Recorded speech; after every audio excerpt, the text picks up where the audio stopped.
Imagine stepping out of your front door, looking down and realizing you literally cannot see your own shoes. You step into the street and the world has vanished.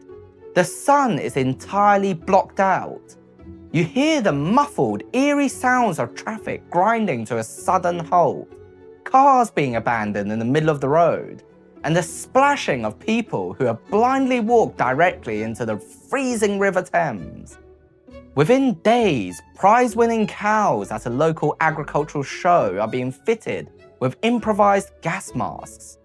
Cinemas are shutting down not for lack of electricity, but because the audience cannot see the projection screen from the front row. And quietly, behind closed doors, the city's undertakers are frantically putting out notices that they have completely and utterly ran out of coffins. It sounds like the plot of a bleak dystopian sci-fi thriller, but this wasn't fiction. This was London.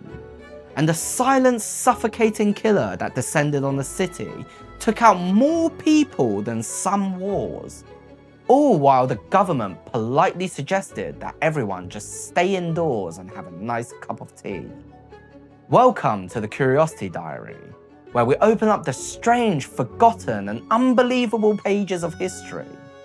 Today we're taking a look at the Great Smog of London in 1952.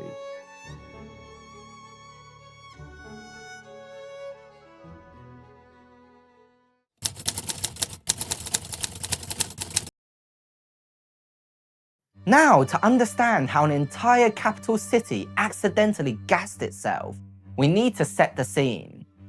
It's December 1952. Post-World War II Britain is broke.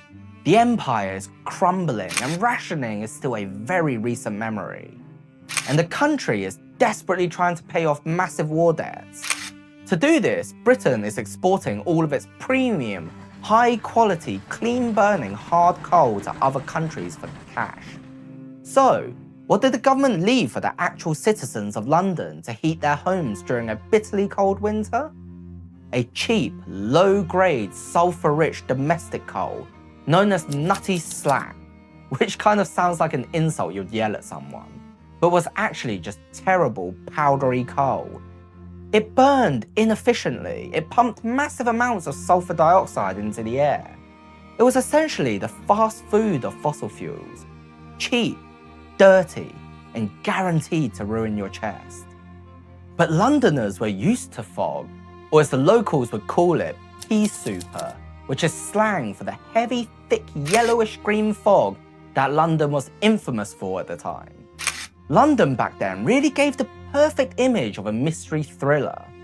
Cobblestone streets, gas lamps glowing dimly through the mist, a mysterious figure in a top hat fading into the gloom. Fog was practically British culture. So when a thick fog started rolling in on Friday, December 5th, nobody panicked. The prevailing attitude was just keep your head down and carry on with your day. Put another lump of nutty slack on the fire, which was actually the worst thing they could have possibly done at the time. Here is where the weather decided to turn London into a Tupperware container of poison. A massive anticyclone, which is a high-pressure weather system, stalled right over the city.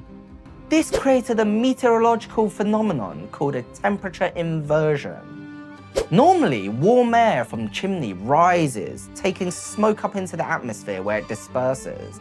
But this anticyclone trapped a layer of cold air right at ground level, with a layer of warm air sitting on top of it like a lid. London sits in a river valley.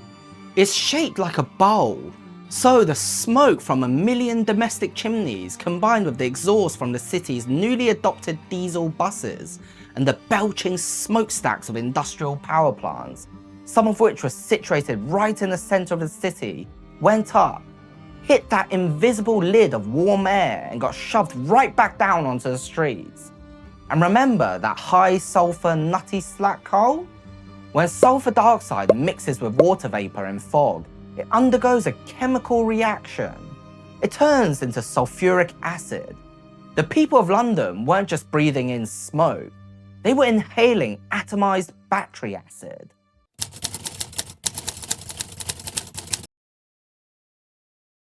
By Saturday, December 6th, the reality of the nightmare began to set in. This wasn't a romantic Sherlock Holmes-style mystery mist. It was a thick, acrid, yellow-black sludge that smelled like rotting eggs and tasted like metal. The visibility dropped from yards to feet to absolute zero. The city ground to a complete standstill. Driving became impossible. People driving buses had to have the conductor walk 5 feet in front of the vehicle with a flare shouting directions, until eventually they just gave up, parked the buses in the middle of the street and walked away. The streets were littered with thousands of abandoned cars.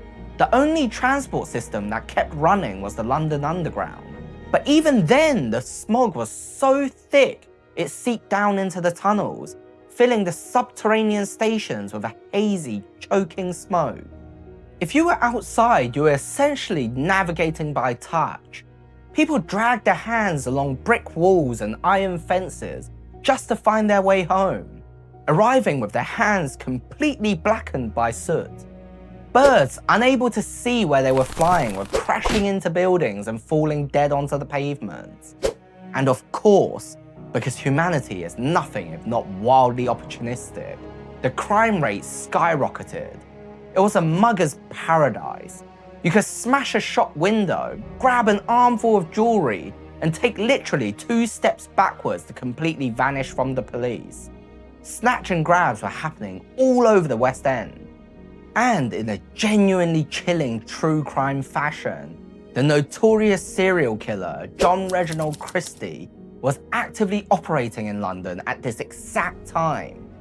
Christie used the impenetrable cover of the Great Smog to murder at least one of his victims in Notting Hill, knowing perfectly well that nobody could see, hear, or smell anything out of the ordinary in a city that was currently choking to death.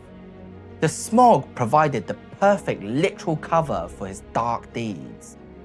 But while the criminals thrived, the rest of the city was suffocating, and I mean that literally. Over at the Earl's Court Exhibition Centre, the prestigious Smithfield Club Cattle Show was taking place. These were the finest, most expensive prize-winning cows and sheep in the entire country. The smog seeped into the massive exhibition hall. The animals, with their sensitive respiratory systems, began panicking and choking. In a desperate, surreal scene, farmers started taking burlap sacks, soaking them in whiskey and tying them over the snouts of their prize cattle to act as makeshift gas masks. Dozens of animals died of asphyxiation right there in the pens. Now, if you're a farmer and your cow needs a whiskey-soaked gas mask to survive the afternoon, you'd think this is the point where the authorities declare a state of emergency. But they didn't. In fact, the government's response was essentially the equivalent of closing your eyes and pretending the monster isn't there. There were no emergency broadcasts, no mass evacuations. People just tried to go about their daily lives, which meant, incredibly, they tried to go to the cinema. But the fog was so dense it filled the movie theatres. Managers were forced to stop the projectors and refund tickets because the audience couldn't even see the screen. Sports games were cancelled mid-match because the referee couldn't see the players. At the dog tracks, the greyhounds lost sight of the mechanical hare and just stopped running. But behind the sheer absurdity of blind greyhounds and cancelled movies, a very quiet, very terrifying tragedy was unfolding. Because the smog was lethal.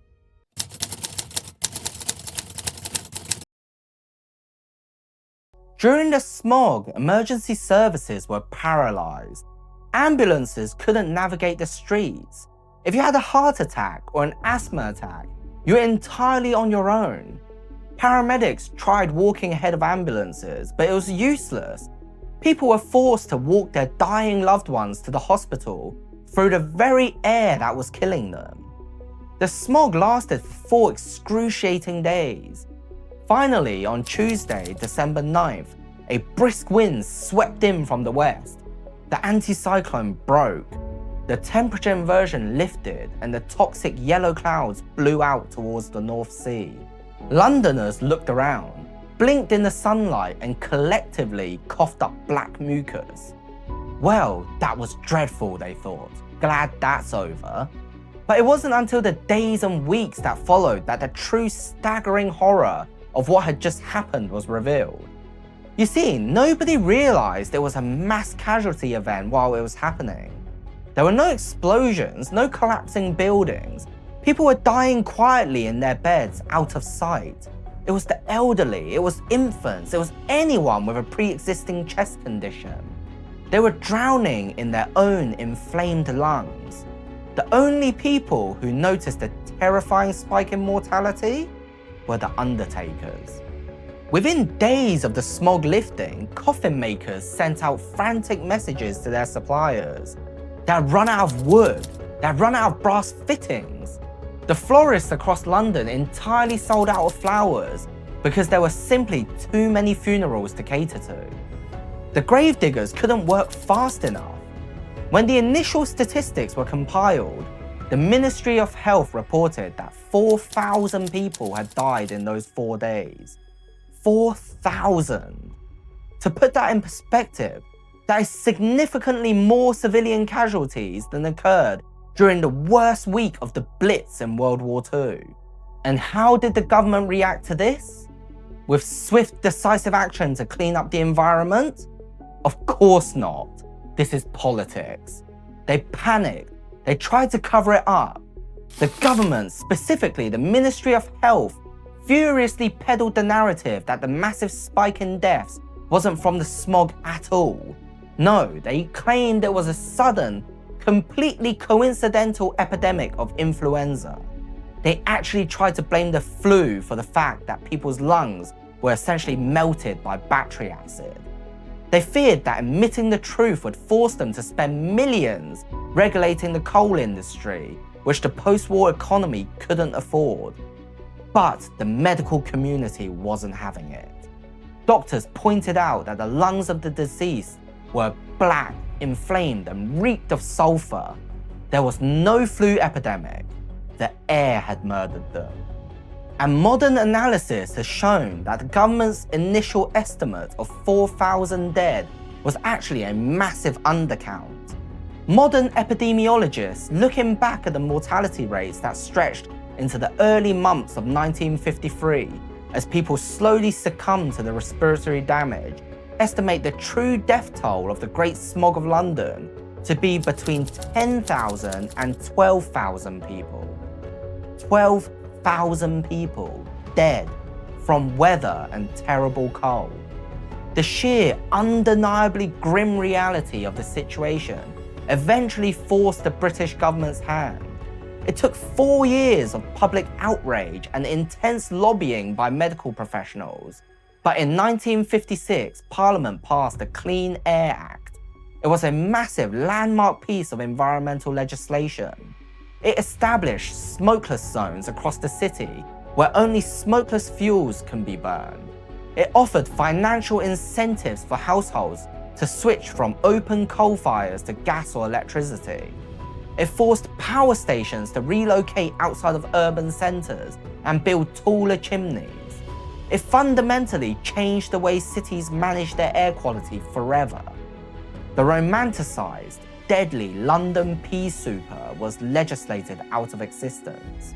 Today, if you walk around London, the air isn't perfect, but you can see your shoes, you can see the river. The buildings, which were once stained entirely pitch black from centuries of soot, have been blasted clean. But for 4 days in 1952, the city became a literal gas chamber of its own making. A strange, macabre moment in history where progress, poverty, and weather combined to create a silent apocalypse.